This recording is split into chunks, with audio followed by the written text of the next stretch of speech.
देखेंगे कि नोड्स का क्या डेफिनेशन है। The place where probability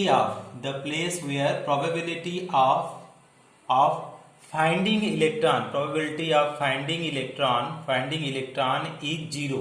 Okay, finding electron is zero is known as, उसी को क्या बोलते हैं, is zero is known as क्या, is known as nodes. तो नोड्स क्या होते हैं? Nodes are the place where the probability of finding electron is zero. वो जो भी एरिया जहां पे इलेक्ट्रॉन को पाए जाने की जो प्रोबेबिलिटी हो, अगर वो जीरो है तो that is what is known as nodes. ठीक, अब इसके लिए number of nodes, okay, number of nodes कैसे कैलकुलेट करते हैं? नंबर ऑफ नोड्स का एक फार्मूला होता है n minus L minus one. This is the formula of number of nodes, n minus L minus one. समझ में आ रही है बात आप लोगों को? अब यहां पे समझिए कि n मतलब क्या है। n का मतलब है principal quantum number, principal quantum number, this is meaning of that is n। अब यहां पे बोला जाए प्रिंसिपल क्वांटम नंबर, अगर l की बात करें तो इसको बोलते हैं azimuthal quantum number, azimuthal quantum number, azimuthal quantum number. ठीक, अब यहां पे लिख लेते हैं कि n की वैल्यू हमेशा कितना होगी, 1, 2, 3, 4, 5। अगर l की बात करें तो ये कितना होगा कि आपका 0 to n माइनस वन होगा, 0 to n माइनस वन। अब 0 to n माइनस वन का मतलब हुआ 0, 1, 2, 3, इससे ज्यादा नहीं होगा। तो ये क्या हो जाएगा, sp-df। अगर 0 l की वैल्यू आ रही है तो वो s ऑर्बिटल होगा, या s ऑर्बिटल है तो l की वैल्यू 0 होगी, या p ऑर्बिटल है तो l की वैल्यू 1, d ऑर्बिटल l की value 2 and f orbital l की वैल्यू 3। इतना चीज आप लोग क्या करो, इसके ऊपर हम लोग क्वेश्चन करेंगे कि पहले तो एक स्क्रीनशॉट ले लो तो कम से कम फॉर्मूला आपके हाथ में आ जाए, then we will do the problem based on it. Otherwise you can write the problem, find the number of क्या, number of radial node, radial nodes मतलब रेडियस के ऊपर कितने नोड आएंगे। The find the number of radial nodes in, किस में बोल रहा है कि 1s में, कॉमा आप जाइए 2p में, कॉमा आपका 3d में और 4f में। इन सब में कितने नंबर ऑफ रेडियल नोड होंगे। सोल्यूशन, तो अगर हम सोल्यूशन करने जाएं तो ध्यान से समझने की कोशिश करेंगे यहाँ पे। तो देखो, अगर 1s की बात करें, 1s की, सारे लोग समझो, अगर 1s की बात करें तो n की वैल्यू तो 1 ऑलरेडी दिया है, तो आपका n की वैल्यू कितना आ जाएगा, 1, राइट। अगर इसी में l की वैल्यू बात करें तो यहाँ पे s ऑर्बिटल है और s के कॉलम में कितना, 0, तो ये आ गया 0। अब फ्रॉम फार्मूला, अगर हम इसमें क्या करें, फार्मूला अप्लाई करें तो फार्मूला है n minus L minus one है। ठीक, तो आप देखो कि हाँ कितना आ जाएगा, n की वैल्यू 1, l की वैल्यू 0 और यहाँ पे 1, तो -1 + 1 कितना आ जाएगा, 0। तो अगर आपसे बात किया करें कि I can't understand your hand writing, कोई बोल रहा है कि I can't understand your hand writing, किसने लिखा है, who wrote the I can't understand your hand writing, who wrote I can't understand your hand writing, name, someone wrote Ayush Singh. Let me read out the Ayush. Sir, I can't understand you. Ayush beta, this is now 3rd 4th month, okay? ना 3rd 4th month, थोड़ा सा understand करो। तो क्या है, nodes कितने हैं आपका, 0 नोड्स हैं। ठीक ना, तो आपका क्या है, नंबर ऑफ नोड्स की अगर बात करें किस ऑर्बिटल में, 1s ऑर्बिटल में, तो हमारे कितने नोड्स आ गए, 0। Take screenshot, I will write clearly, take a screenshot now, take a screenshot student, kindly take a screenshot, taken, okay. अगर आप नहीं भी ले रहे हैं तो आप क्या कर सकते हैं, आप लिखते भी चलो, नोट्स बनाते चलो, मैं टाइम दे दिया करूंगा लिखने के लिए। समझ में आ रहा है? ये आपके ऊपर है, हम तो आपका टाइम बचा रहे हैं। अगर कोई चाहता है कि हम लिखेंगे, नोट करेंगे, तो आप नोट भी कर लो, no problem, I will wait. अच्छा, अब देखो 1s के लिए तो आपने कैलकुलेट कर लिया। अब आप देखो 2p के लिए कैलकुलेट करो। 2p के लिए तो कितना है आपका नोट्स आएगा, number of notes for 2p, for 2p 2p के लिए नंबर ऑफ नोट्स कितने हैं? नंबर ऑफ नोट्स का कोई रिप्रेजेंटेशन नहीं होता है? हाँ होता है ना, होता है। थोड़ा सा ये इसको इरेज करूंगा, अभी कैलकुलेट पहले कर लो, इसके बाद बताते हैं।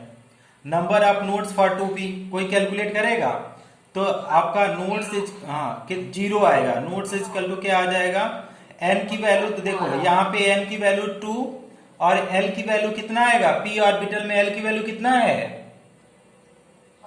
1।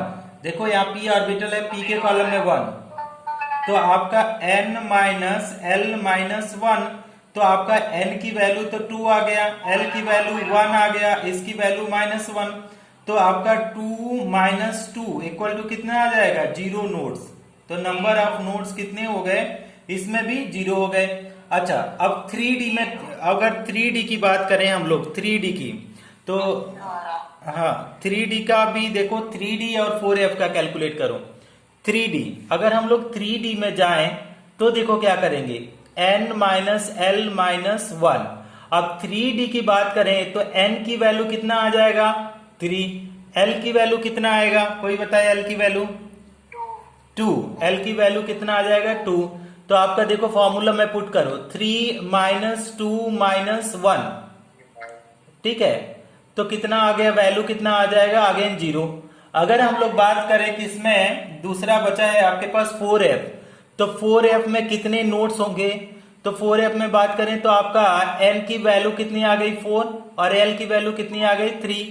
तो आप अगर फॉर्मूला में पुट करें n माइनस एल माइनस 1, तो आपका क्या हो जाएगा 4 माइनस 3 माइनस 1, तो यहां भी क्या आ गया 0 आ गया। बात समझ में आ रही है आप लोगों को? अब देखिए, हाँ अब इसका हम लोग देखते हैं, इसका रिप्रेजेंटेशन तो खैर नहीं होता है, इसका डायग्राम होता है, डायग्राम हम पढ़ा रहे हैं। अब इसका अगर स्क्रीनशॉट लेना चाहो तो ले लो आप लोग, otherwise I am erasing now. Can I erase now? Okay, very good, super super super. अब देखो, अब ये जो है, अब हम लोग क्या पढ़ने जा रहे हैं कि रेडियल प्रोबेबिलिटी डिस्ट्रीब्यूशन कर्व। किसी बच्चों ने पूछा भी था, ये ध्यान में रखना कि जेई में ज्यादा पूछा जाता है, नीट में थोड़ा कम ही पूछा जाता है, एक आध क्वेश्चन कभी कभी आता है अल्टरनेट ईयर में। जब आप प्रीवियस ईयर पेपर करोगे तब पता चलेगा। एक्चुअली इसके ऊपर आपके नारायणा में ना फर्स्ट एक्सरसाइज में नहीं दिया है क्वेश्चन, तो थोड़ा ध्यान देना, कहीं और से भी मिलेगा तो करना, अदरवाइज हम तो करवा ही देंगे। तो देखिए होता क्या है, दूसरा हेडिंग है आपका, इसी के ऊपर हम पढ़ा रहे हैं, रेडियल, ठीक है, प्रोबेबिलिटी, प्रोबेबिलिटी, ठीक है, रेडियल प्रोबेबिलिटी, और क्या है distribution, distribution curve, radial probability distribution curve. समझ में आया? रेडियल प्रोबेबिलिटी डिस्ट्रीब्यूशन कर्व, इसका मतलब क्या है, अगर बात करें इसका मतलब अंडरस्टैंड करने की, तो रेडियल प्रोबेबिलिटी डिस्ट्रीब्यूशन कर्व का मतलब ये हुआ कि मान लो कोई एटम है, ठीक है, अब एटम स्फेरिकल एटम है इस तरीके से। अब बोला जाए कि आपका इधर आपसे पूछा गया कि इतने रेडियाई में, इतने रेडियस में, ठीक, अभी हम नोट्स पढ़ाएंगे, ध्यान देना, कोरिलेट कर रहे हैं, ध्यान से अपना दिमाग खोल के रखो, आगे जाकर के वो फिर से आएगा, अभी हम थोड़ा बैकग्राउंड बना रहे हैं। तो ये मान लो किसी ने बोला कि इतने रेडियस में क्या प्रोबेबिलिटी है इस इलेक्ट्रॉन को पाए जाने की, है ना, या बोला कि इसने रेडियस को छोड़ो, इसमें छोटा सा रेडियस ले लो dr, है ना, dr, इसमें इलेक्ट्रॉन कैसे कितना होगा, तो कैसे करेंगे अगर आपसे पूछा जाए, तो अगर आप लोग प्रोबेबिलिटी डेंसिटी लिखा लो, प्रोबेबिलिटी डेंसिटी अगर निकालो तो कैसे हम लोग बताएंगे कि कितना इलेक्ट्रॉन किसमें पड़ा है। तो आप क्या करेंगे, एरिया को किससे मल्टीप्लाई करेंगे, कि उसके प्रोबेबिलिटी से मल्टीप्लाई करेंगे, कि जितना भी एरिया है इस आर के करेस्पॉन्ड में, उसको किससे अगर हम लोग मल्टीप्लाई करें, कि वॉल्यूम से अगर मल्टीप्लाई करें, तो हम देखो प्रोबेबिलिटी कैसे निकाल दे रहे हैं, कैसा प्रोबेबिलिटी, हम रेडियल प्रोबेबिलिटी निकाल रहे हैं, radial probability of finding electron ऐसे कर रहे हैं, लिख रहे हैं फाइंडिंग इलेक्ट्रॉन।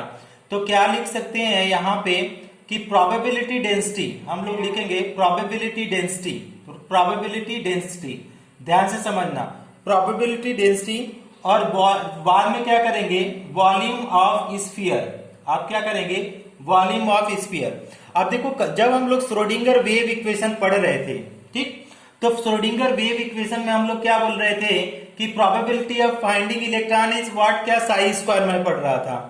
इतना समझ में आ रहा है कि साई हमने बताया था कि ये क्या होता है, वेव फंक्शन या एम्पलीट्यूड, वेव फंक्शन, ठीक ना, वेव फंक्शन, या इसी को बोला गया था कि ये क्या होता है, एम्पलीट्यूड। एम्पलीट्यूड भी बहुत बार समझा चुके हैं कि क्रिस्ट या ट्रफ की जो, अगर क्रिस्ट की देखें तो जितना हाई होता है ये दैट इज एम्पलीट्यूड, या ट्रफ का जो जितना डेप्थ होता है वो दैट इज आल्सो एम्पलीट्यूड। और साई स्क्वायर हम लोग बता रहे थे, इसका मतलब होता है ऑर्बिटल, या इसको बोले कि अगर दूसरे फॉर्म में probability of finding electron. Very good, thank you. Probability of finding electron, finding electron, super. जो लोग भी अंडरस्टैंड कर रहे हैं स्पेशल उनको थैंक्स है। अब देखो जब इसका वॉल्यूम निकालोगे टोटल का, तो टोटल, अब अगर रेडियस टोटल अगर कर दो स्टूडेंट, देखो टोटल की बात मैं कर रहा हूं, टोटल रेडियस की, तो कितना हो जाएगा, स्मॉल आर प्लस क्या आ जाएगा, डी आर लिख सकते हैं, small R plus D R, yes या नो? हाँ, अब देखो, अब यहां पे तो प्रोबेबिलिटी डेंसिटी लिख दिया, अब वॉल्यूम लिखो। अगर वॉल्यूम आप इसमें क्या करोगे कि पूरा वॉल्यूम अगर हम लोग कैलकुलेट करेंगे, देखो सेपरेटली अगर कैलकुलेट करोगे तो उसका फॉर्मूला कितना आता है, मैं डायरेक्ट फॉर्मूला लिख देता हूं। तो डायरेक्ट अगर फॉर्मूला अगर आप लिखने की कोशिश करोगे इसमें, 1 सेकेंड, तो कितना आ जाएगा, 4 पाई, ओके 4/3 मत लिख देना, ठीक है, उस टाइप में नहीं है ये, तो ये होगा 4/4 पाई आर, स्मॉल आर का स्क्वायर हो जाएगा। इसके बाद क्या आ जाएगा, डी आर, स्मॉल आर का स्क्वायर, फिर डी आर।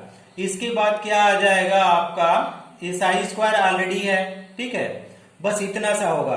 तो ये वॉल्यूम ऑफ स्फीयर इतना होगा, है ना, 4 pi small R D R, और यहाँ पे एक और वर्ड लिखेंगे, दिस इज साई स्क्वायर, ठीक। अगर इसी को दूसरे फॉर्म में अगर लिखना चाहो तो देखो कैसे लिख सकते हैं, अगर कि 4 pi R square D are, और यहाँ पे कैपिटल आर का स्क्वायर। अब यहाँ पे हम लोग साई स्क्वायर का मतलब ये है कि कैपिटल आर का स्क्वायर, दोनों चीज सेम है। किसी किसी बुक में आपका कैपिटल आर दिया होगा, तो वो कैपिटल आर का मतलब यही है कि ऑर्बिटल से रिलेटेड है, प्रोबेबिलिटी ऑफ फाइंडिंग इलेक्ट्रॉन।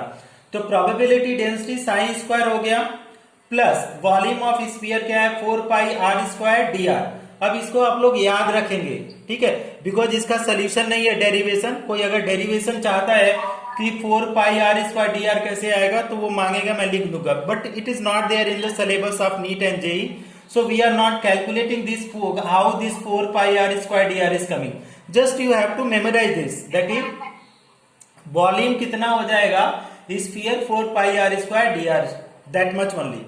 अब इसको क्या करो, अब इसको एक स्क्रीनशॉट लो, फिर हम इसको थोड़ा सा अंदर में समझाते हैं। Take a screenshot students. Okay, अब इसमें देखो, अभी हम लोगों ने कुछ पढ़ रहे थे कि 2 3 4 ऑर्बिटल हम लोगों ने देखा कि जहां पे मतलब हम लोगों का कि नोड्स 0 आ रहे थे, नोड्स क्या आ रहे थे, 0। तो हम अभी कर्व पढ़ रहे हैं, ठीक है, कर्व बनाने की कोशिश कर रहे हैं आप लोगों को। तो देखो क्या है, रेडियल प्रोबेबिलिटी डिस्ट्रीब्यूशन कर्व, ठीक है, डिस्ट्रीब्यूशन कर्व। अब ध्यान से समझो, कौन कौन ऑर्बिटल को लिया था, 1s को लिया था, इसके बाद 2p को लिया था, इसके बाद हम लोगों ने किसको लिया था, 3d और 4f को लिया था, ठीक। हाँ, तो अब इन सारे के लिए एक ही टाइप का ग्राफ होता है। देखो एक एक्सिस पे हम लोग क्या लिखते हैं, प्रोबेबिलिटी लिखते हैं, प्रोबेबिलिटी कैसा प्रोबेबिलिटी, रेडियल प्रोबेबिलिटी, रेडियल, ठीक है। अब मान लो एस ऑर्बिटल का अब इस तरीके से हम बना देते हैं कि मान लो ये वाला एस ऑर्बिटल है, यहाँ का जो रेडियस है, स्मॉल आर और डी आर है, इस तरीके से। तो हमने क्या है, लेकिन this derivation is not I am explaining, so you don't get confused, okay. Try to memorise it out, otherwise you ask I will share the link. So R plus D R, okay, R plus D R. तो यहाँ पे अगर हम लोग radial probability लिखें तो आपने क्या लिखा था, 4 पाई स्मॉल आर का स्क्वायर, इसके बाद हमने क्या लिखा था, डी आर लिखा था, इसके बाद साई स्क्वायर, या इसी को दूसरे टर्म में हम लोग लिख सकते हैं 4 pi small R square D R या कैपिटल आर का स्क्वायर। हाँ, तो R square psi square that is both terms है, ठीक। अब यहाँ पे इस साइड में हम लोग जो लेंगे कि रेडियस लेंगे, केवल रेडियस, तो ये हो जाएगा प्रोबेबिलिटी डेंसिटी, प्रोबेबिलिटी और यहाँ पे रेडियस में कि आप कितना दूर जा रहे हैं, आप पास आ रहे हैं तो क्या होगा। तो पहला कंडीशन ये है कि इन चारों के लिए एक ही डायग्राम है, क्या है कि इस तरीके से आता है, इन चारों के लिए सेम डायग्राम। अब देखो, अब ये वाला लाइन ध्यान रखना कि ये लाइन एकदम एक्सिस को नहीं टच करेगी। तो शुरू में क्या हुआ कि प्रोबेबिलिटी ऑफ फाइंडिंग इलेक्ट्रॉन तो बहुत कम है। न्यूक्लियस के पास अगर देखें, ये क्या है, न्यूक्लियस है। क्यों न्यूक्लियस, कैसे बोल सकते हैं, क्योंकि रेडियस इधर जा रहा है तो रेडियाई बढ़ रहा है, तो मतलब रेडियाई बढ़ रहा है तो मतलब साइज क्या हो रहा है, साइज इंक्रीज हो रहा है। ध्यान से समझो, तो साइज इंक्रीज हो रहा है। तो देखो न्यूक्लियस के पास इलेक्ट्रॉन की प्रोबेबिलिटी क्या है, बहुत ही कम है, यहाँ पे तो बहुत कम है, यस या नो। अब धीरे धीरे आगे बढ़ो, अब धीरे धीरे आगे बढ़ोगे तो यहाँ पे देखो, यहाँ पे इस वाले पोजीशन पे, मतलब जब थोड़ा दूर चलोगे, रेडियस से थोड़ा दूर चलोगे तो आपका मैक्सिमम प्रोबेबिलिटी एक्सीड हो रहा है, maximum probability of finding electron, probability of finding electron आ रहा है, प्रोबेबिलिटी ऑफ फाइंडिंग इलेक्ट्रॉन। तो आप लोगों से पूछा क्या जाता है कि इस तरीके से चार्ट डायग्राम दे देगा, पूछेगा कि 1s के लिए कौन सा रेडियल प्रोबेबिलिटी डिस्ट्रीब्यूशन कर्व है, तो आप ध्यान नहीं देंगे तो यहाँ पे 2 ठो ग्राफ बना दिया या कुछ उल्टे साइड बना देगा तो फंस जाएंगे आप। तो अब देखो यहां से कोरिलेट करो, इस वाले डायग्राम से आप लोग कोरिलेट करो। तो कैसे कोरिलेट कर सकते हैं कि जो ये न्यूक्लियस है, इसके पास में इलेक्ट्रॉन बहुत कम है, यहाँ पे इलेक्ट्रॉन बहुत कम है और यहाँ पे भी इलेक्ट्रॉन कम है। मतलब कहां पे ज्यादा इलेक्ट्रॉन है, ये वाला जो बीच वाला सेंटर वाला एरिया है, इस s ऑर्बिटल का जो सेंटर वाला एरिया है, यहाँ पे क्या होगा, ज्यादातर प्रोबेबिलिटी ऑफ फाइंडिंग इलेक्ट्रॉन इस एरिया में क्या होगा, ज्यादा होगा। कुछ हवा लग रहा है आप लोगों को? हाँ, very good, very good, very good. अगर इतना समझ रहे हैं तो समझ लो कि आज चैप्टर भी खत्म कर रहे हैं हम लोग, न्यूमेरिकल करेंगे। अगर इतना समझ में आ रहा है तो समझ लो कि you are the best student, okay. बहुत जगह तो मैं नहीं पढ़ाता हूँ, बहुत जगह के बच्चे समझते नहीं है, तो बहुत जगह मैं छोड़ भी देता हूँ, क्योंकि अगर देखो टीचर एफर्ट लगाता है और अगर आप बिल्कुल एफर्ट ना लगाओ तो पढ़ाना बेकार है। आप भी एफर्ट लगाओ, टीचर भी। अभी हम आज पढ़ाना था मुझे, कल किसी बच्चे ने मेरे से पूछ दिया कि रेडियल प्रोबेबिलिटी समझाओ सर, मतलब she is the very much interested, वो देख रही है कि क्या माइक्रो शेड्यूल है, क्या सिलेबस में, तो वो देख रही है, वो इंटरेस्टेड है, आगे आगे कोशिश कर रही है कि सर ने क्या पढ़ाया क्या नहीं पढ़ाया, तो हम पढ़ा रहे हैं। अगर आप लोग भी एकदम आंख मूंद करके मत रहो, कोई टीचर क्या छोड़ रहा है क्या पढ़ा रहा है, थोड़ा सा ध्यान दो। ऐसा ना हो कि टीचर ने खत्म कर दिया और आधे टॉपिक आपके क्लियर ही नहीं हुए।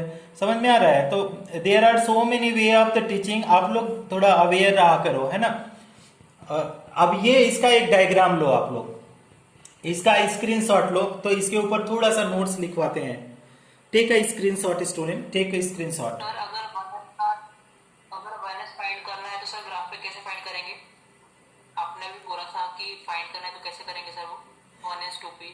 अब इसके डिस्टेंस होते हैं, इसका डिस्टेंस होता है। अगर 1s की बात करें तो फॉर 1s के लिए अगर हम 1s की बात करें, 1s की, तो इसका होता है 0.531 एंगस्ट्रॉम होता है। ये वाला जो डिस्टेंस है 0.531 एंगस्ट्रॉम, ये वाला जो प्रोबेबिलिटी, तो ये वाला क्या होगा अगर 0.531 आ रहा है तो this is talking about the 1s orbital की बात कर रहा है। लेकिन इतना डिटेल में नहीं जाना है, इतना सिलेबस में नहीं है।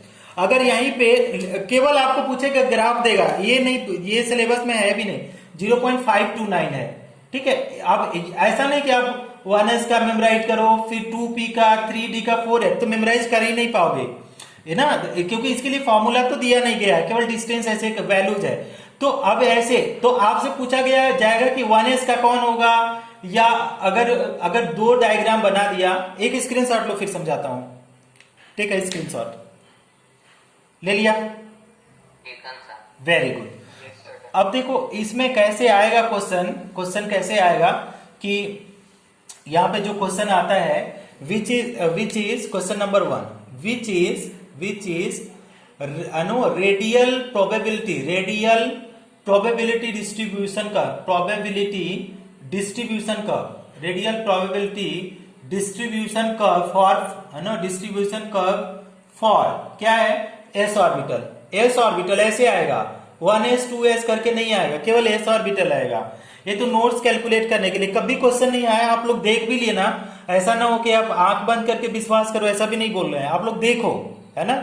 सबसे मेरे जब सर पढ़ाते थे तो जैसे कुछ डाउट हो जाता था हम लोगों को, जब हम लोग पढ़ते थे लखनऊ यूनिवर्सिटी में, तो कुछ डाउट हो जाता था, तो हम लोगों के जो केमिस्ट्री के एचओडी थे एचएन सिंह, तो उन्होंने क्या बोलते थे कि तुम लोग पागल हो, ऐसे करके बोलते थे कि जैसे मैं पढ़ा रहा हूं ना, तो तुमको डाउट आ रहा है तो थोड़ा सा बुक में जाके झांक लो, है ना, तो तुमको पता चल जाएगा कि सर जो पढ़ा रहे हैं कि इज इट ओके या नॉट, बुक क्या सर जो बोल रहे हैं बुक भी वही बोल रही है कि दोनों में वेरिएशन है, दोनों में बहुत ज्यादा वेरिएशन, तो देयर इज समथिंग प्रॉब्लम।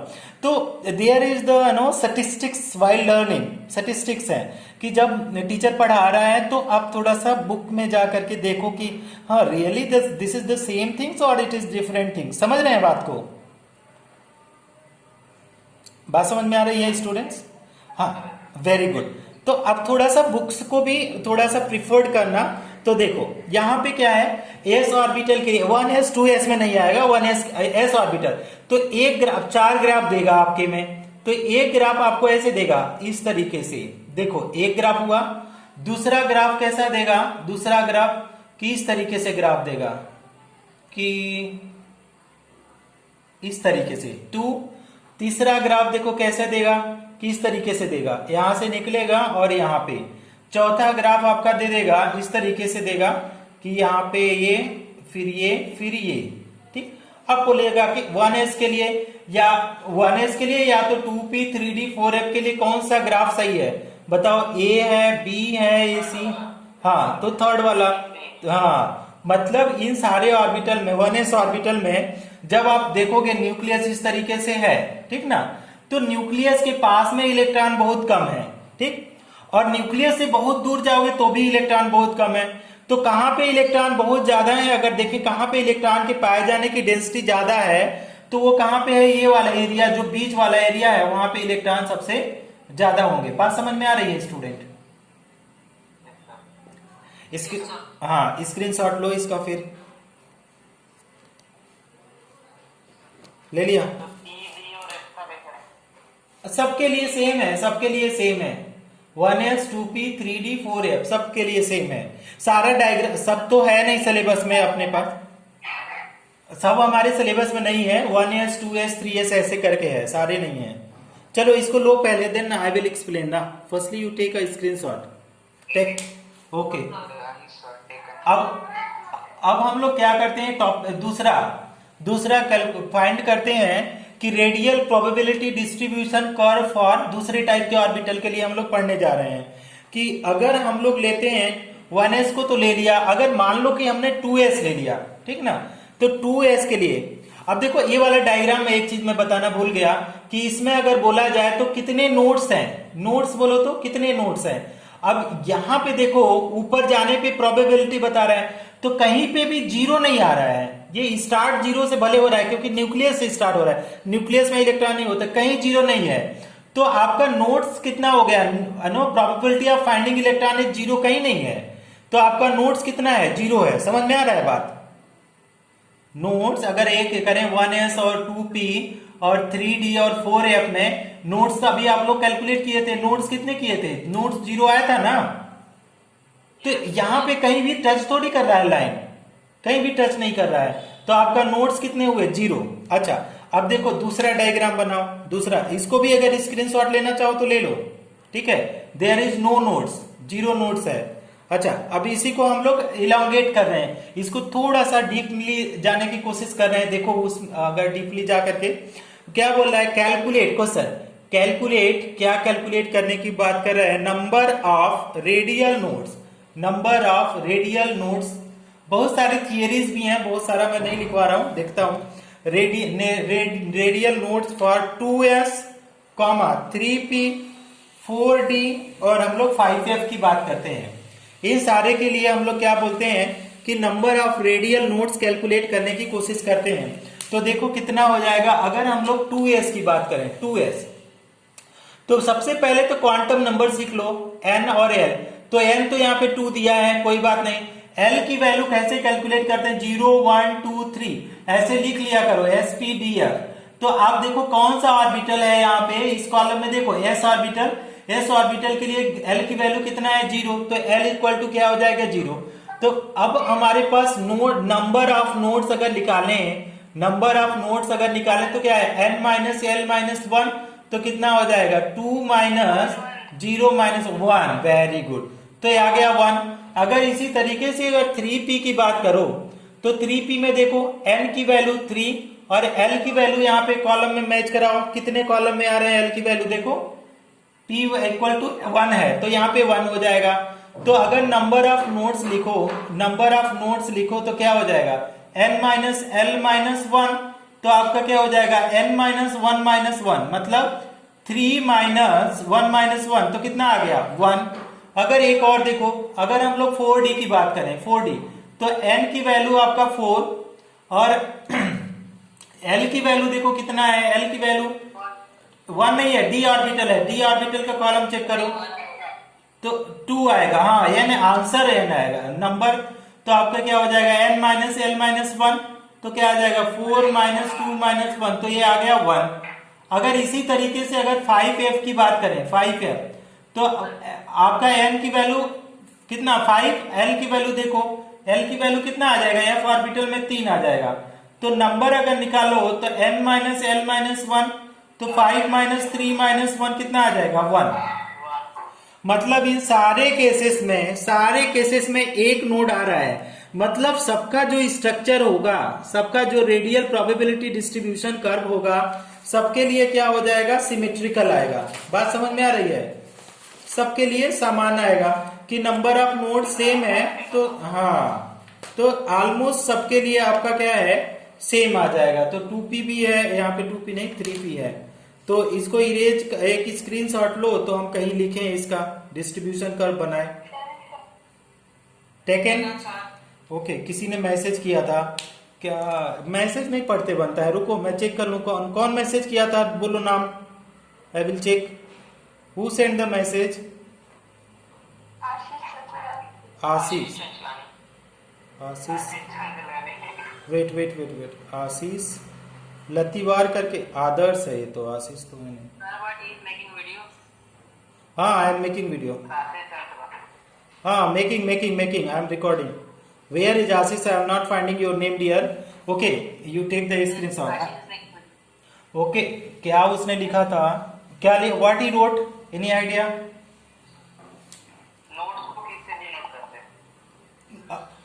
हाँ, तो अभी ये वाला इसमें देखो कैसे डिनोट करते हैं, ये वाला अभी इसमें आ जाएगा। तो हम लोग किसके किसके लिए बात कर रहे हैं, अभी देखो किसका किसका हम लोग स्ट्रक्चर बना रहे थे कि आपका आ रहा था 1 आ रहा था सबके लिए, क्या कौन कौन था स्ट्रक्चर में, कौन कौन ऑर्बिटल के लिए हम लोग देखे थे, 2s के लिए देख रहे थे, 3p के लिए देख रहे थे, 4d के लिए और 5f के लिए। ध्यान देंगे, ऐसा नहीं कि कोई भी s लिख दिया कोई भी p लिया, ऐसा नहीं मैं बोल रहा हूँ, 2s 3p 4d 5f particular के लिए बोल रहा हूँ। अब देखो इस तरीके से डायग्राम बनाओ, ठीक। अब यहाँ पे देखो क्या लिखेंगे हम लोग, 4 पाई, ठीक है, r स्क्वायर dr, ठीक है, और आपका साई स्क्वायर हो जाएगा। हाँ, या तो ऐसे भी लिखते कि 4 पाई r स्क्वायर dr और यहाँ पे कैपिटल R स्क्वायर, दोनों चीज सेम है। और यहाँ पे रेडियाई इस तरीके से है, यहाँ पे क्या है हमारे पास न्यूक्लियस है और इधर में रेडियस बढ़ रही है। तो देखो अब इस केस में अगर हम डायग्राम बनाने की कोशिश करें तो एक डायग्राम इस तरीके से आएगा, टच करेगा यहाँ पे, और फिर ये आएगा इस तरीके से, ठीक। अब यहाँ पे देखो कि अगर ये क्या है, प्रोबेबिलिटी डेंसिटी है, फाइंडिंग इलेक्ट्रॉन, ये क्या है, प्रोबेबिलिटी डेंसिटी, ये ऊपर में क्या है, probability density, probability density of finding electron, ये क्या है, फाइंडिंग इलेक्ट्रॉन, फाइंडिंग इलेक्ट्रॉन। तो अब देखो जब ये इस लाइन को टच करेगा तो डेंसिटी क्या हो जाएगी, जीरो हो जाएगी, प्रोबेबिलिटी ऑफ फाइंडिंग इलेक्ट्रॉन यहां पे होगी जीरो की नहीं। तो ये वाला जो एरिया हो जाएगा ये नोट्स हो जाएगा, ठीक। अगर मान लो ये हम 2s की बात कर रहे हैं, ये तो सबके लिए सेम स्ट्रक्चर होगा। अगर 2s की बात करें तो नोट्स क्या हो जाएगा, n माइनस एल माइनस 1, तो आपका क्या है 2 माइनस 0 माइनस 1, तो कितना नोट्स आ गया 1। तो यहाँ पे कहां पे एक ही को टच कर रहा है, इधर में कहीं भी टच नहीं करेगा, ध्यान देना, केवल एक जगह टच कर रहा है। तो नंबर ऑफ नोट्स कितना, 1 नोट्स आया। तो ये वाला जो लोकेशन आया, this is what is known as notes, this is the representation of notes. बात समझ में आई आपको, क्लियर है? सर ये सिमेट्रिकल कैसे हुआ? सिमेट्रिकल मतलब फिर से पूछो, सिमेट्रिकल किसके लिए, इन सबके लिए, इन चारों के लिए पूछ रहे हो कैसे सिमेट्रिकल हुआ। हाँ। तो सारे का नंबर ऑफ नोट्स कितने हैं, नंबर ऑफ नोट्स चारों में कितने हैं, नंबर ऑफ नोट्स 1। तो नंबर ऑफ नोट्स 1 आएगा तो यहाँ पे 1 ही तो आएगा। तो मतलब बड़ा छोटा डायग्राम हो सकता है लेकिन इसी टाइप का होगा, समझ में आ रहा है। मान लो कि हाइट इसकी बढ़ सकती है, ये वाली हाइट क्या है, बढ़ सकती है, लेकिन इसकी हाइट इन दोनों की बढ़ सकती है, लेकिन स्ट्रक्चर यही आएगा, एक ही जगह मैच करेगा, समझ में आ रहा है बात।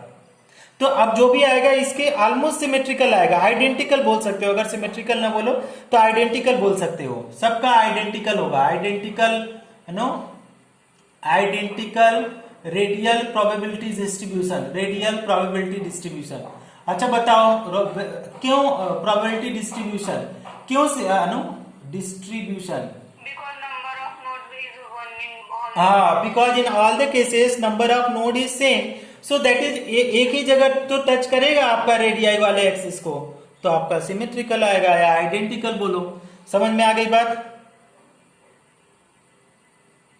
Yes sir. Very good, very good. अच्छा अब इसमें क्या करो कि एक स्क्रीनशॉट लो इसका और एक और करते हैं इसके ऊपर। सर हाँ बोलो। दोनों व्यू में से सबसे ज्यादा probability of finding electron second view में रहेगा ना, जो बड़ी वाली। हाँ यही तो है मैक्सिमम, ये देखो ना एक्सिस ही देख लो, ये इस तरीके से है देखो। अब 2s ऑर्बिटल की अगर बात करें, 2s ऑर्बिटल, तो इससे पहले कौन सा था, 1s ऑर्बिटल भी था ना, 1s ऑर्बिटल भी तो था। तो जब ये स्ट्रक्चर आप बनाएंगे ना, तो स्ट्रक्चर तो ये कोरिलेट मैं कर रहा हूं, ऐसा कुछ है नहीं, ये सेपरेट सेपरेट स्ट्रक्चर होता है।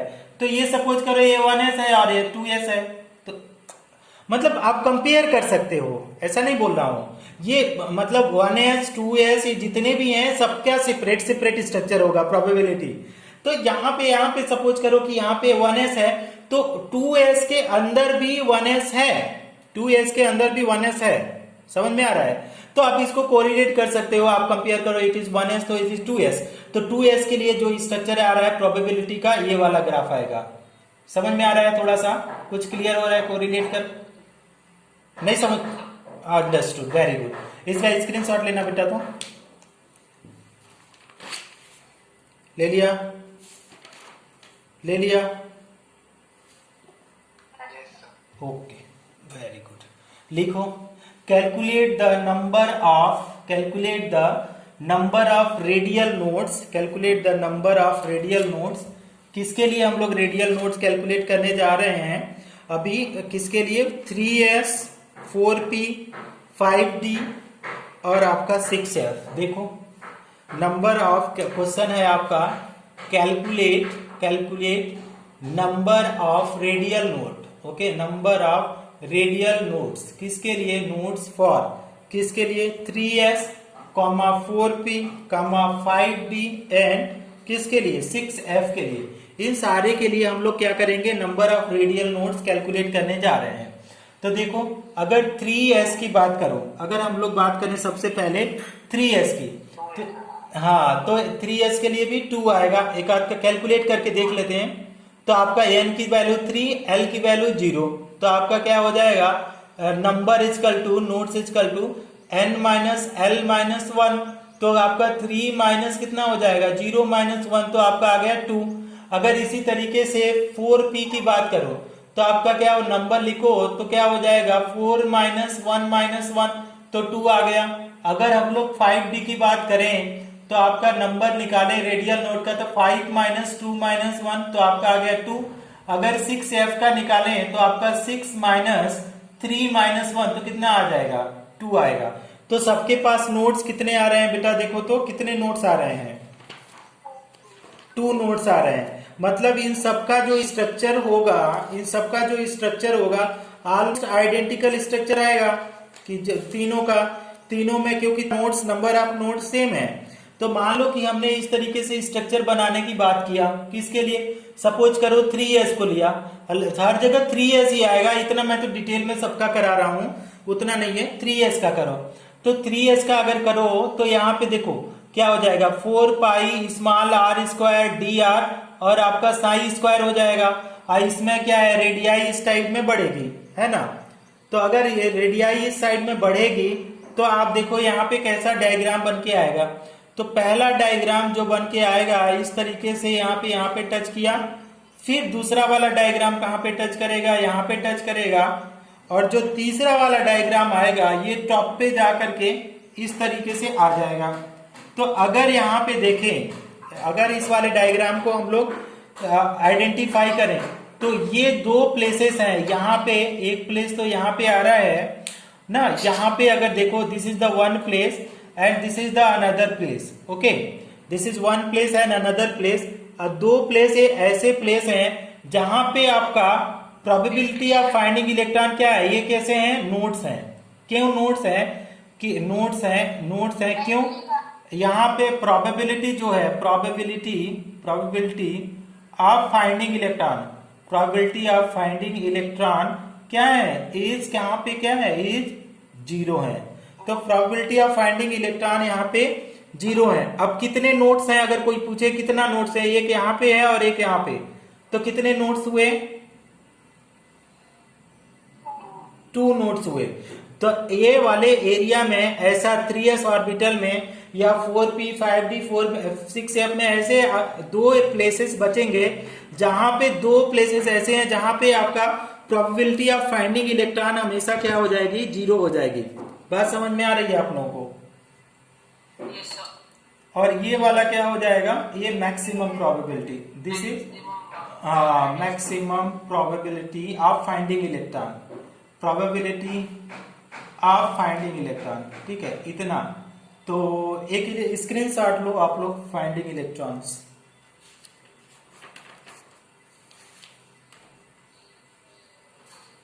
ठीक है sir. Very good very good. अब हम लोग क्या करते हैं, इसको इसको इरेज कर रहे हैं, कर दूं इरेज, वेरी सुपर। अब इसमें 1-2 नोट्स लिख लो, एक दो नोट्स लिख लो, या एक ही नोट्स में करवा देते हैं।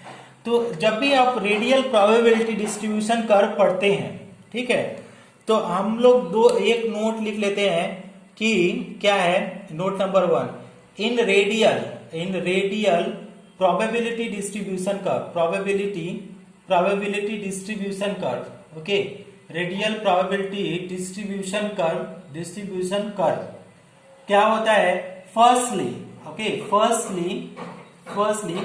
फाइंडिंग द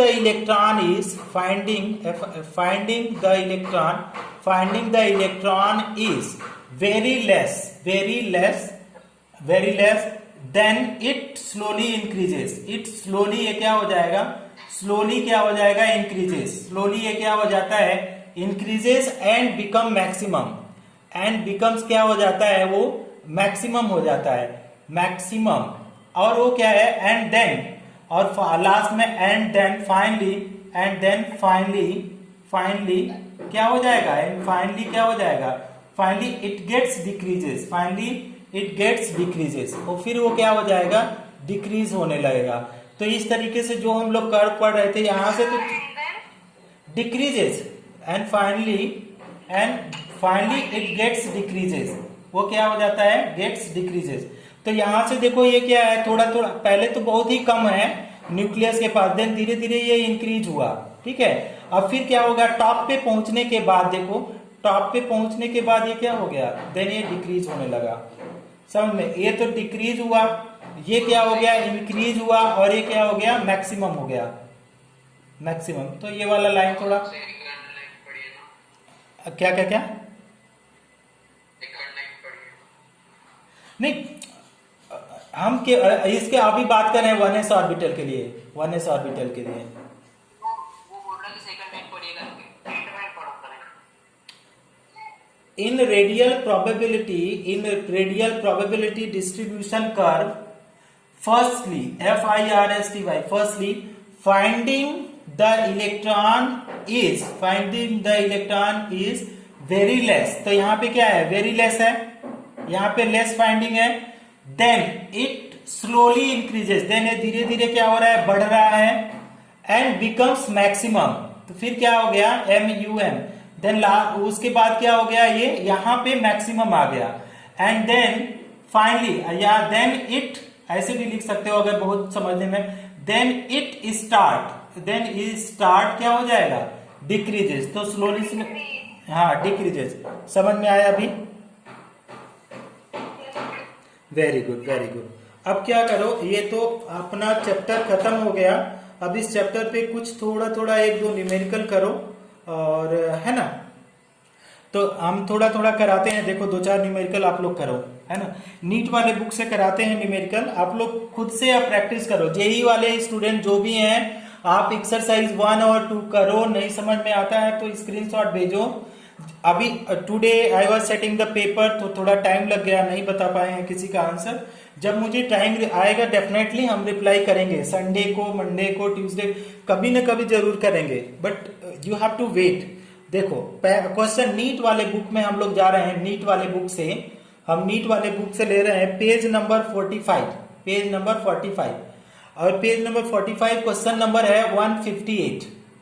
अब यहाँ पे बोला जा रहा है क्या क्या, हाँ मैं लिख दे रहा हूं जेई वालों के लिए क्वेश्चन, क्या बोला जा रहा है, according to n+l rule, according to n+l rule बोला जा रहा है, ठीक है, आफ्टर कंप्लीटिंग आफ्टर क्या बोल रहा है, आफ्टर कंप्लीटिंग, देखो पहले तो कोई आंसर बताएगा तो वो एक्सप्लेन भी करेगा, आफ्टर कंप्लीटिंग np ऑर्बिटल को, np लेवल को अगर कंप्लीट कर दें, the electron enters into label, the electron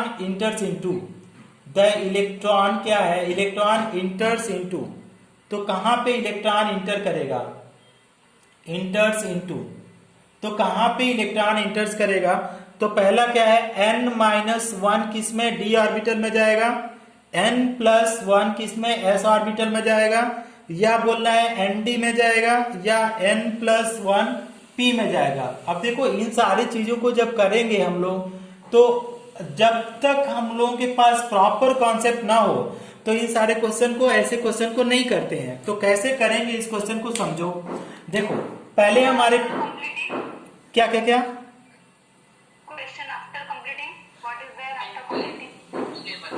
इंटर्स into, ये तो ऑप्शंस हैं, किस ऑर्बिटल में, n-1d, n+1s, nd, n+1p, after completing np level, LEVE, according to n+l rule, after completing np level, the electron enters into the orbital, मैं बढ़ा दे रहा हूं, किस ऑर्बिटल में बढ़ेगा, इतना क्वेश्चन मैंने बढ़ा दिया।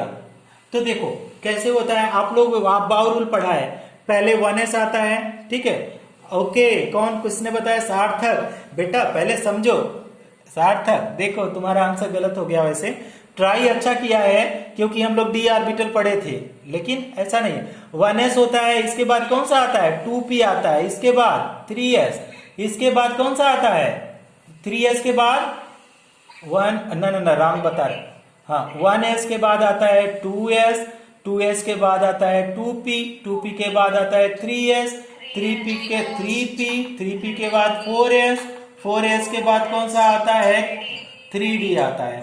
अब देखो इसके बाद 4p, वो तो ठीक है, उतना दूर नहीं जाते। अब क्या बोल रहा है कि n+l रूल से अगर एनपी को मैंने भर दिया, एनपी को भर दिया, कौन सा ऑप्शन, कौन सा ऑप्शन फिर से, बी, सेकंड ऑप्शन। अच्छा रुको देखने तो दो। हाँ देखो, तो देखो 2p कैसा है, 2p, अब इसको 2p देखो, 2p, तो ये 2p मान लो भरा, तो इसके बाद किस में जाएगा, 3s में जा रहा है। अब यहां पे n की वैल्यू क्या है, n इक्वल टू क्या है, 2, n की वैल्यू 2 है मान लो।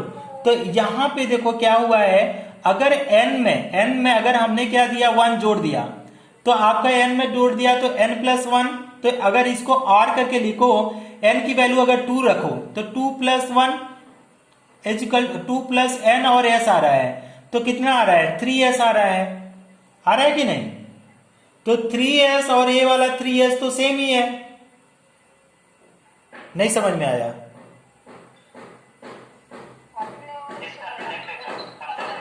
समझ में आ गया।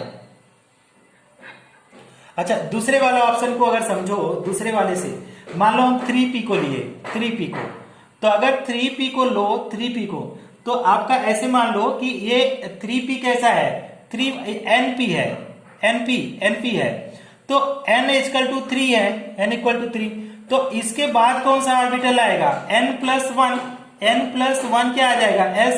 अब n प्लस 1 s का मतलब n की वैल्यू अगर 3 रख दो और 1 तो ऑलरेडी है, तो 3 प्लस 1s, तो ये आ गया 4s। तो किस में जा रहा है इलेक्ट्रॉन, 4s, मतलब करेक्ट ऑप्शन कौन सा होगा, ऑप्शन नंबर सेकेंड ऑप्शन। समझ में आ गया सबको।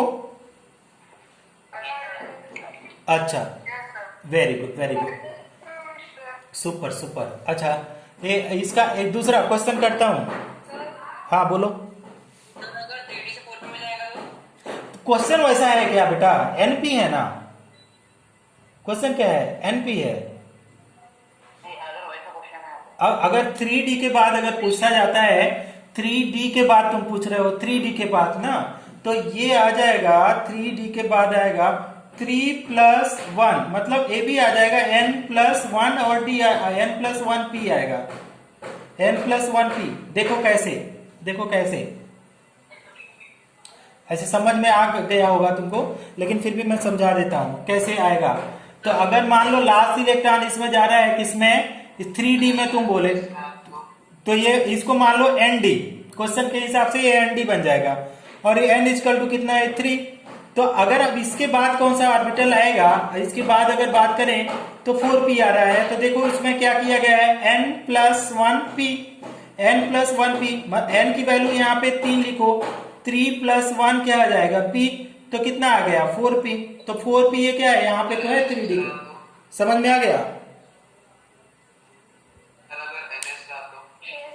क्या क्या क्या,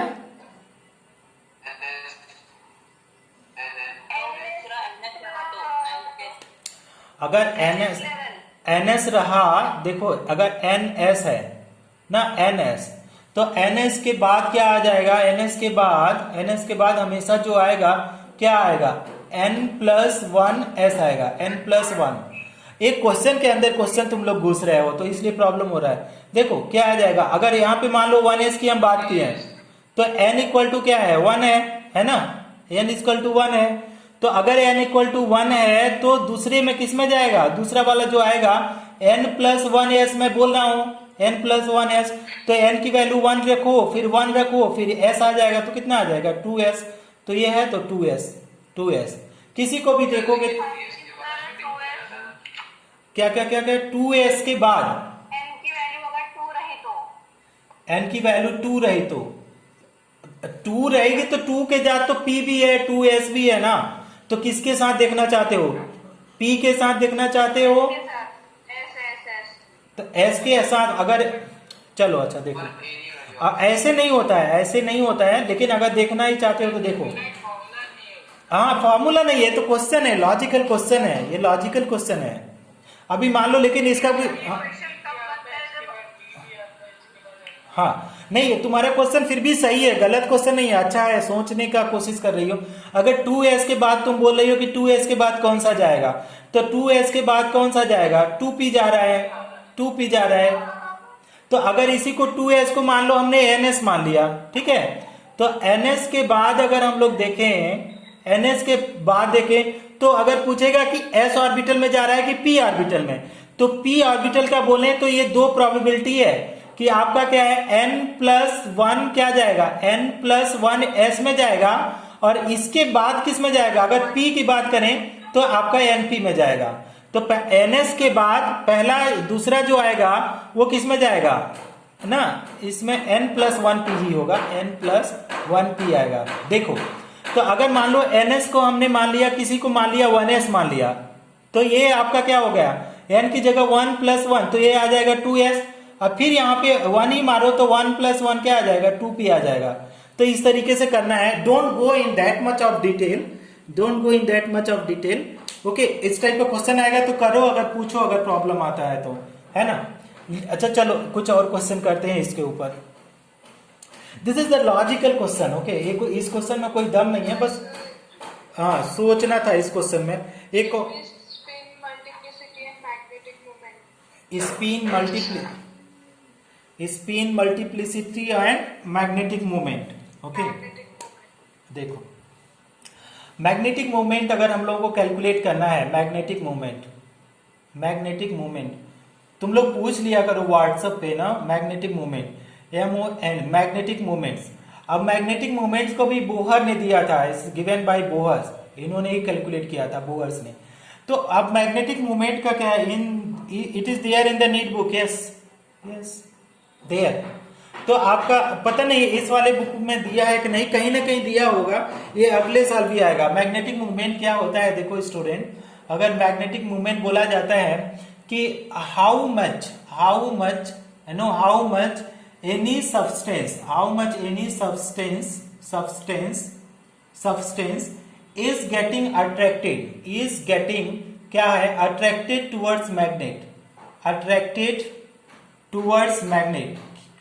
मैग्नेट कि अगर हम लोग बात करें मैग्नेट्स कि अगर मैग्नेट की तरफ कितना ये ज्यादा कोई सब्सटेंस अट्रैक्ट हो रहा है। अब दूसरा वाला point, more the number of unpaired electron, जितना ज्यादा अनपेयर्ड इलेक्ट्रॉन होगा, more the number of unpaired electron, more will be magnetic moment, MAGNET, magnetic moment, ठीक है, more will be magnetic moment. अब इसके लिए कैलकुलेट करना है, represented by mu, magnetic moment that is represented by mu. तो mu is equal to क्या होता है, रूट ऑफ, है ना, n+n, ब्रैकेट में क्या हो जाएगा, n+2 होता है, n+2, या अब इसका क्या होता है, यूनिट हो जाता है bm म्यू। अब इसमें इस वाले फॉर्मूला में देखो कैसे करेंगे, ठीक। अब म्यू का मतलब ये है, म्यू का मतलब क्या है, मैग्नेटिक मूवमेंट। ये क्या है, म्यू का मतलब है magnetic movement, right, magnetic movement. bm का मतलब है यूनिट है मैग्नेटिक मूवमेंट का, इसको बोला जाता है बोहर्स मैग्नेटॉन। और n का मतलब है नंबर ऑफ अनपेयर्ड इलेक्ट्रॉन, ठीक। अब यहाँ पे क्वेश्चन इस तरीके से आएगा कि what is the magnetic movement of, अगर बोला जाए मैग्नेटिक मूवमेंट ऑफ किसका, Na, सोडियम एटम का मैग्नेटिक मूवमेंट बताओ, और बोलेगा या क्लोरीन एटम्स। तो कितना मैग्नेटिक मूवमेंट आप कैलकुलेट कैसे करेंगे, उसको हम लोग कैसे कर सकते हैं, वो इस वाले फार्मूला से कैलकुलेट कर सकते हैं। टेक स्क्रीनशॉट, तो फिर समझाते हैं। देखो डेफिनेशन कुछ नहीं है यार, how much any substance is getting attracted towards the magnet. अब कोई सब्सटेंस मान लो इस तरीके से है, आपके पास एक तराजू है, इस तरीके से देखो, इस तरीके से कोई तराजू है। अब ये क्या बोला जा रहा है कि एक तो फिक्स है, यहाँ पे मैग्नेट लगा है, मैग्नेट, और यहाँ पे एक थैले में हमने क्या लिया, मटेरियल है, ओके, मटेरियल। अब ये क्या करेगा, मैग्नेट क्या है, ये अपनी तरफ खींचेगा, ठीक। तो ये कितना अपनी इसकी तरफ अट्रैक्ट होता है, कितना, that is what is known as magnetic moment.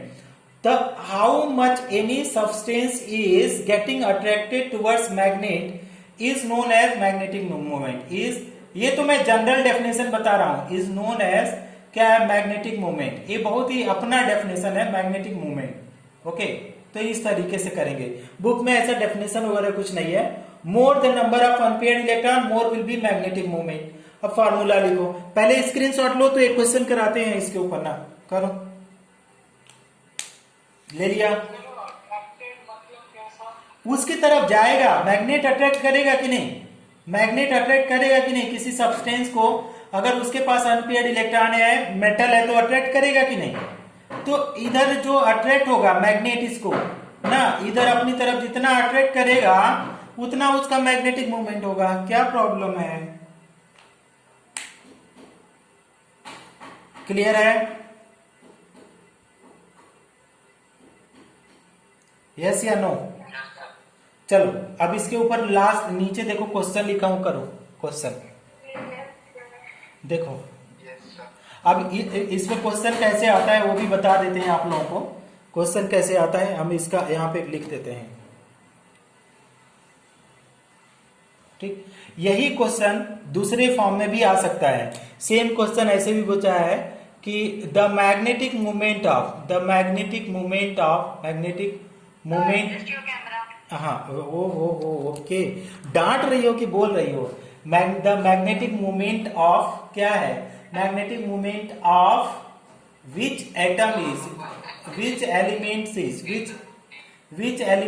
Is 1.732, किस एलिमेंट का है, ठीक। अब देखो, अगर मान लो हम सोल्यूशन करने जाएं, मान लीजिए हमने Na लिखा, अब इसमें ऑप्शन है आपका, मान लो कि Na है और दूसरा ऑप्शन है मान लो आपका S है, फिर आपका N है, इसके बाद आपका मान लो P है, इतना है। अब यहाँ पे देखना है कि किसका कितना आता है। तो Na का कॉन्फ़िगरेशन लिखो, कितना हो जाए 1s2 2s2 2p 6 और क्या आ जाएगा 3s1, ठीक।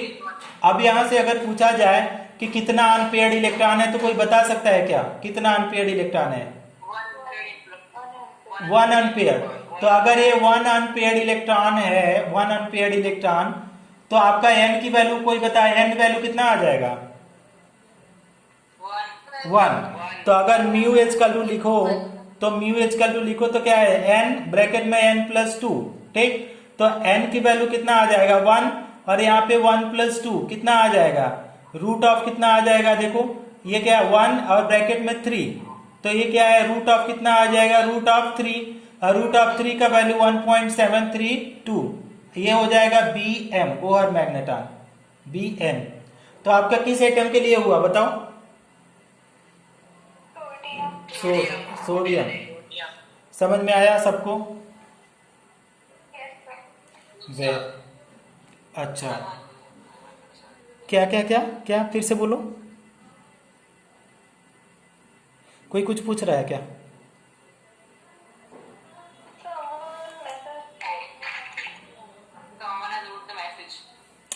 अरे छोड़ो ले,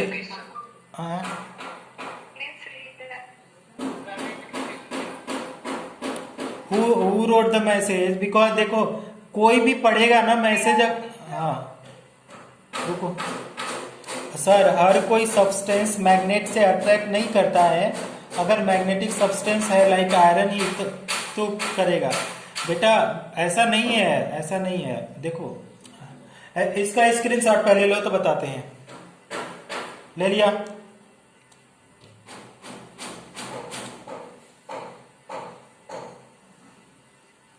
देखो होता क्या है कि मतलब जो केमिस्ट्री के लैंग्वेज में बोला जाता है, केमिस्ट्री के लैंग्वेज में अभी हम लोग क्या करते हैं, फॉर्मूला से कोई भी चीज प्रूव करते हैं। इसमें आता है नोट, है नो, एनी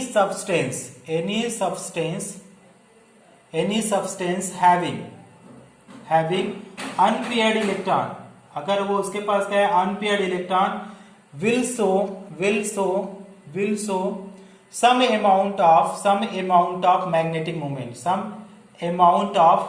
magnetic moment, ठीक है, ओके, मैग्नेटिक मोमेंट। कोई भी सब्सटेंस, कोई भी एटम अगर उसके पास अनपेयर्ड है तो वो मैग्नेटिक मोमेंट शो करेगा। डिपेंड करता है कि किसके पास में कितना है, कितने। अगर 3 है तो ये मोर अट्रैक्ट होगा। लेकिन अगर यहीं पे बोला जाए कि ये 1 है तो ये क्या हो जाएगा, लेस अट्रैक्ट होगा। अगर 12 में जाओगे ना, 12 में अगर मान लो इस तरीके से है, इस तरीके से, तो अगर ये क्या है, इस तरीके से है, तो ये रिपेल होगा।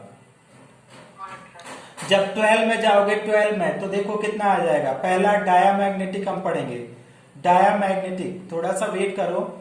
फिर क्या होगा, पैरामैग्नेटिक। किसी को ज्यादा ही जानना है तो मेरे से मांग लेना, लिंक में 12 का भेज दूंगा। इसके बाद क्या होता है, फेरोमैग्नेटिक, ठीक है, फेरोमैग्नेटिक। इसके बाद क्या है, फेरीमैग्नेटिक, ठीक। और लास्ट में क्या है, एंटीफेरोमैग्नेटिक, ठीक है, एंटीफेरोमैग्नेटिक। देखो कितना है, 5 टाइप में है। ये सब कितना 12th में पढ़ना पड़ेगा, 12th में, अभी तो नहीं है, 12th में पढ़ेंगे। ये पॉइंट हमको पता ही नहीं था। हाँ, तो ये पॉइंट 12 में अभी वही ना, एक जानते हो हुआ क्या तुम लोग।